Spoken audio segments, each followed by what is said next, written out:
السيد حسن عيلي خيري رئيس وزراء جمهورية الصومال بإلقاء كلمته.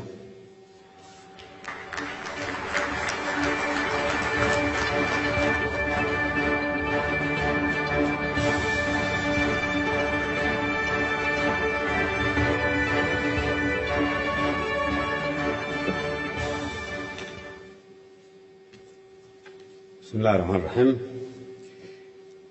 Your Excellency, His Highness Sheikh Tamim bin Hamad Al Thani, Your Highnesses, أصحاب السعادة، Excellencies, distinguished guests, الضيوف الكرام، ladies and gentlemen. أيها السيدات والسادة، It is an honor for me إنه to attend the لشرف بالنسبة لي 17th أن Doha أحضر Forum. هذا المنتدى، منتدى الدوحة، في النسخة 17 والتي ساهمت في النقاشات التي جرت في المؤتمرات المختلفة، سواء تتعلق بالجوانب الاقتصادية والسياسية وكذلك القضايا الإقليمية والدولية، والتي كذلك حفزتنا لنفكر في كيفية تعاطي بعض هذه القضايا.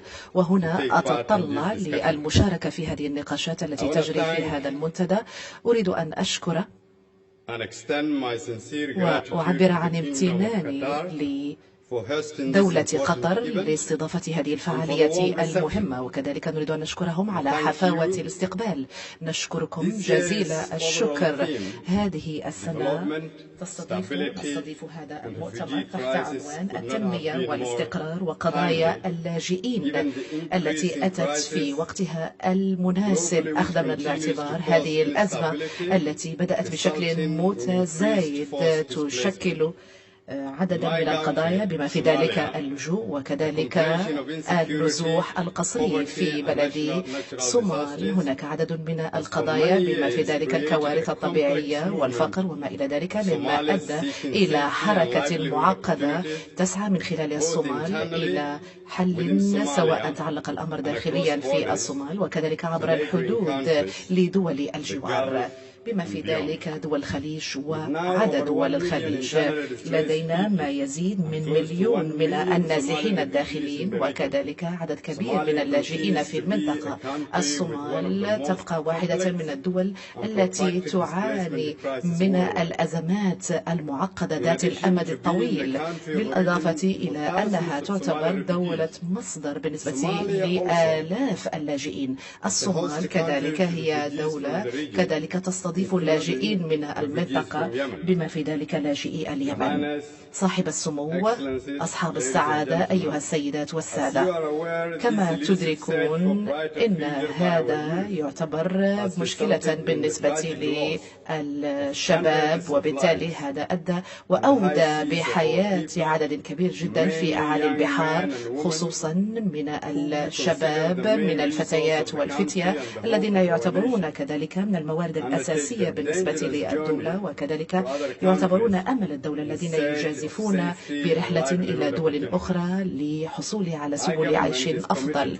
إن حكومتي هي كذلك مستعدة للعمل مع الشركاء المختلفين من أجل تغيير هذا الوضع، وكذلك من أجل إرساء الظروف التي تؤدي إلى الرفاه وكذلك الاستقرار في البلاد. أريد أن أغتنم هذه الفرصة نيابة عن الحكومة الصومالية وشعبها لأشكر كل الدول التي تستضيف اللاجئين والنازحين طالبي اللجوء الصوماليين. أريد أن نشكركم كذلك على هذه الجهود التي يبذلها المجتمع الدولي، وبالتالي هذا يؤدي إلى كلفة عالية جدا بالنسبة لهذه الدول، ونحن نبقى ممتنين لهذه الجهود.